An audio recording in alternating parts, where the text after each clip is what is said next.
Hello, hello, hello, everybody. Hello, Anne. I'd love to have you on board tonight.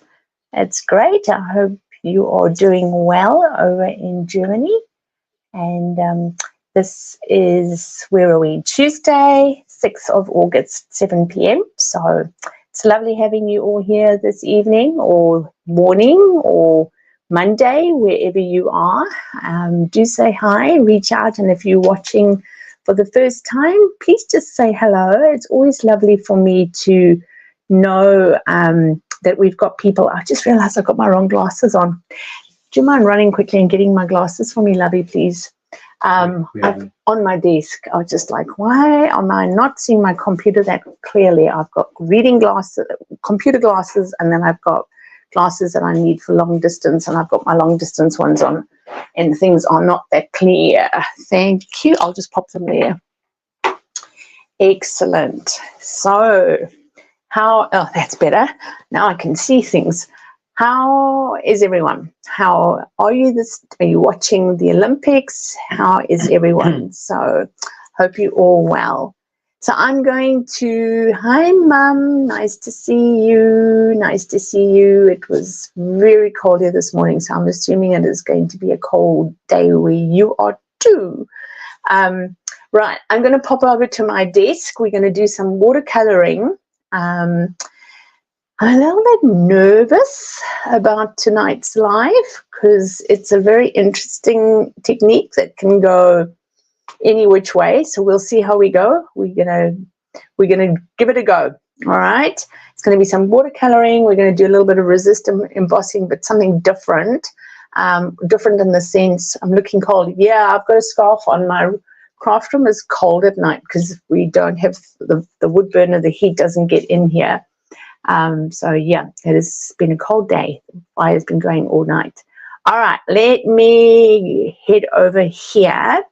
There we go. So we're going to be doing some watercoloring technique. oh, my camera's starting to play up already. I'm going to be demonstrating to you how, well, I'm going to be trying to get it as close to this, because when we're doing watercolor techniques, it never looks the same, even if you do it twice in a row. But it's such a fun technique. You can use whatever you have. You can use any paint you have, just as long as you've got water. See, it's doing it again. It keeps going in and out. So let's hope it behaves itself. Maybe I need to just keep it on the thing. So we're going to play with that. I'm going to show you how I get a nice frame around, and yeah, let's get started. Just something to be mindful of. If you don't even have to be living in New Zealand. We are going to be doing our next CAB event. What is CAB? So Crafting Across Borders. And that is taking place on the 14th of September for the new Christmas ideas. I'm just going to push this out the way so that this can go into the camera. And I am going to get Rich to drop the expression of interest link for that. And then, yes, if you are interested, you can register your expression of interest, and then I will send out some information next week for that. So it's a live event through Zoom. You don't have to have Facebook. We're taking it off Facebook. And there's going to be 3 hours of crafting with us. All right. So what you need for this project is some watercolor paper, and I am going to be using some Fluid 100, and I'm just going to be putting some ordinary painter's tape. Hello, Felicity. Nice. Oh, tiny. Yeah, well, I can imagine it will be a little tiny, so hopefully you can see what we're up to. It's going to be a fun one. But I was saying I'm a little bit nervous about this one. I don't know why, but I am. So I'm just using some ordinary painter's tape. You can, of course, use Stampin' Up. They've got masking paper if you want to use that. But hey, I'm all about keeping it affordable and accessible for everyone. So we're going to do I'm going to be cutting this in half first. And then I'm just going to create a very, very thin frame. I'm sort of putting half I can see through my masking paper, and I'm putting half of the border underneath. Okay, I'll just go around, and this is how we get that frame.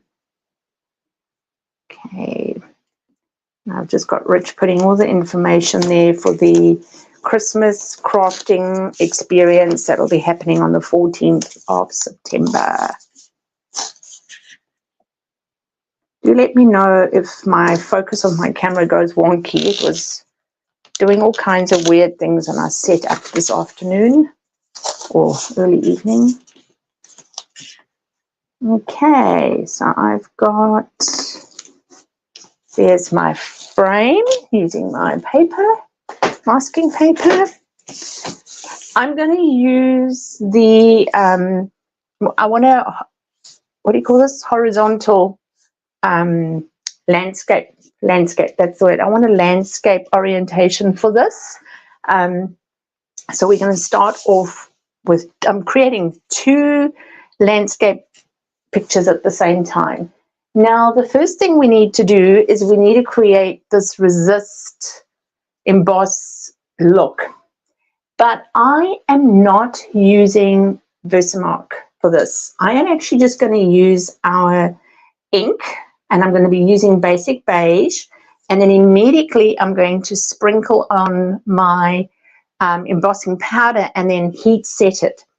The reason I didn't want to use the embossing powder, the Versamark, let me show you an example on this card. Do you see this is a lot brighter and shinier? I didn't want that. This is fine for this sample, but I didn't want that for this one. I wanted the embossing to be a little bit more in the background. I wanted it to just be a little bit of an interest where your eye went, oh, what is that? But not shouting for attention. And you can achieve that by using our inks.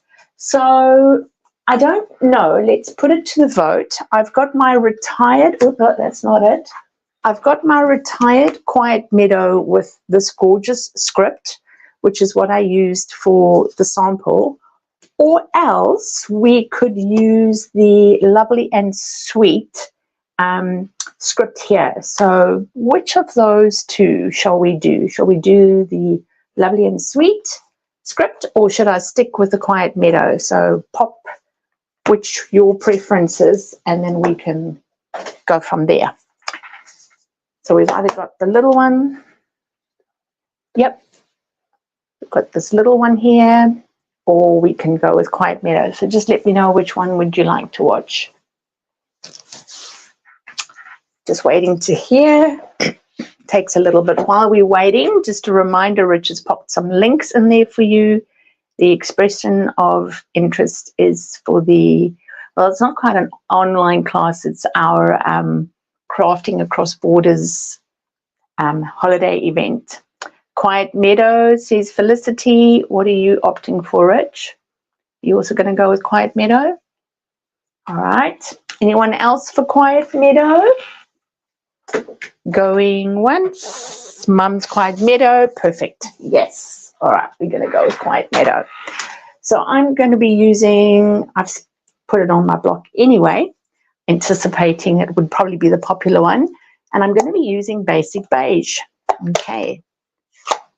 So you have to move a little bit quicker than if you were moving and working with the Versamark. So I'm just inking it up, and let's go with over here, and I'm going to just come off over there, and let's do the opposite over here. All right, so I'm just going to close my ink pad, and straight away I am bringing in my white embossing powder. Now that's all stuck to my sheet, but that's okay. I'll just work with it. Now what I have found is that it can stick to the masking paper. So once I've pushed this into the little container, as I'm going to do now, it's going to create a funnel, and I'll show you what I mean. So do you see how it sticks onto the masking paper? So all I'm going to use is just my little brush and just get it off. Only because it just seems an awful waste to have it there when you're not going to use it. So I just don't like wasting my precious products. So I'm just going to turn that around and just get that back into my container. And I just got these little containers at Kmart. These little ones that have got my embossing powders in them. And I just have them labeled with whatever color. All right, now I'm going to heat set this with my heat tool. Now it's not going to look the same as what we do with the Versamark. So just going to bring it up.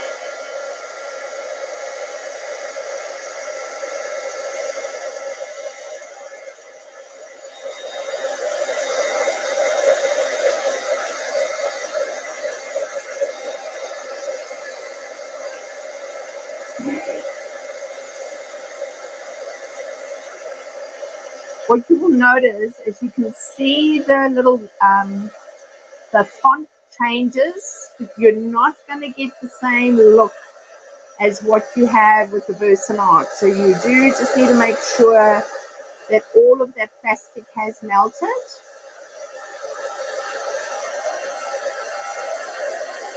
So I tend to like to just hold it at an angle so that I can actually see it changing. It's a little bit more of a trickier one than when we work with the Versamark, and you can see it straight away. And also on the Fluid 100 paper, it tends to do that anyway. It makes it a little bit more challenging.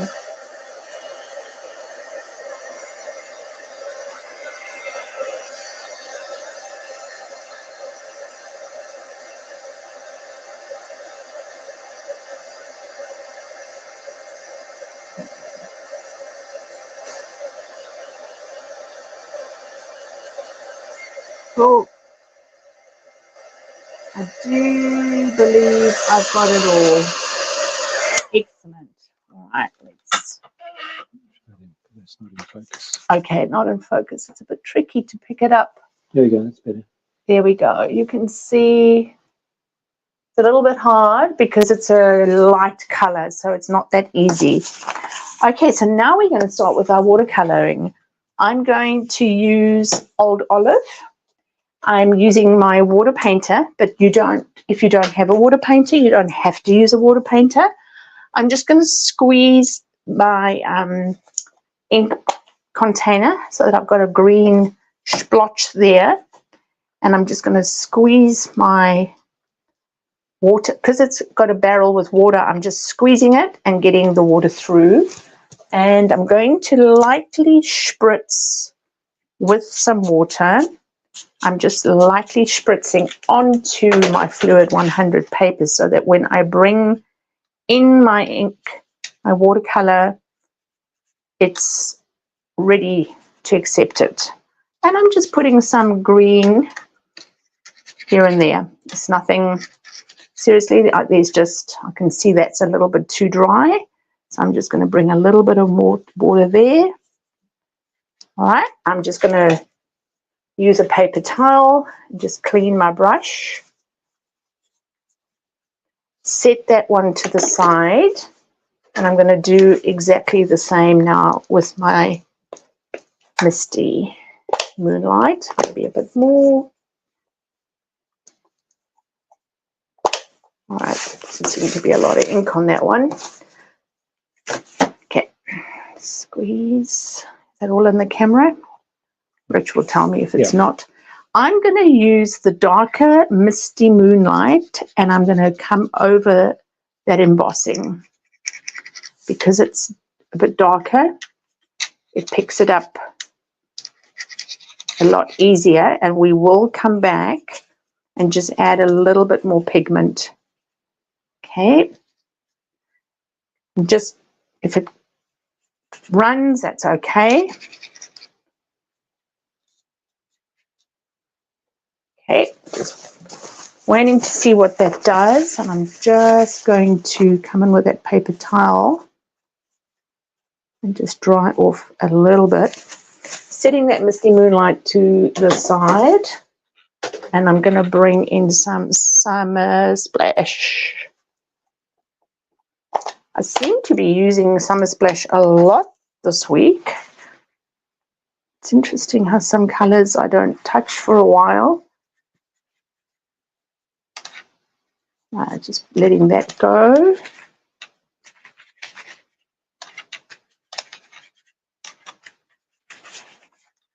Again, just putting those colors a little bit into Misty Moonlight. I'm going to come back, just swapping, coming back with my old olive. I'm just going to bring in, oh, I didn't clean my brush. You can see those colors emerging. Just bringing in a little bit of extra dark green. I need to get some more ink. You could, of course, use your re-inkers. That's another way to do it. Don't want too much water now. I'm just, because that sort of looks like it's gone yellow, and I don't want that. Okay. And I'm going to bring back my Misty Moonlight.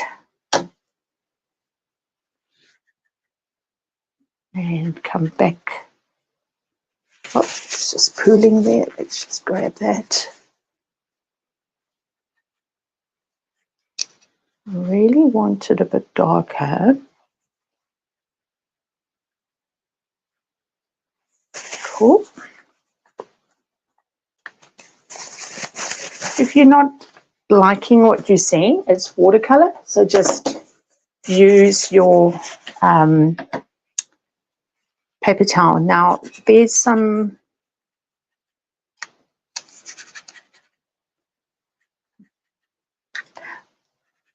colors there. What I have noticed is that I tend initially to not like what I see. I was telling Rich this afternoon, I worked on something this afternoon and I did not like it at all. Not at all. It was a project I'm working on for a group I belong to where we submit things as part of the crew. And I did not like my project. And so thankfully I didn't do anything with it. I just walked away, went away, completely away. And then I came back about like an hour later and I looked at it and I thought, oh, actually that's quite nice. So when I do these sort of arty types of techniques, and you see even putting my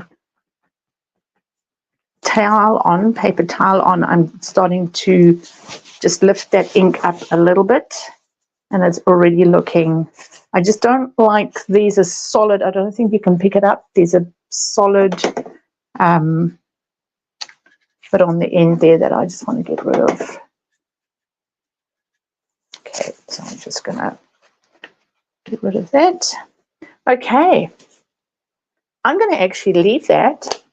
I'm going to stop there and I'm going to use my heat tool to dry it. Now, ordinarily, I would walk away at this point, leave it to dry normally, and then come back and do what I'm going to do next. But obviously, I need to have it show you from where to go. So I'm just going to dry it with my heat tool. I do notice when one dries it with the heat tool, the ink just dries differently.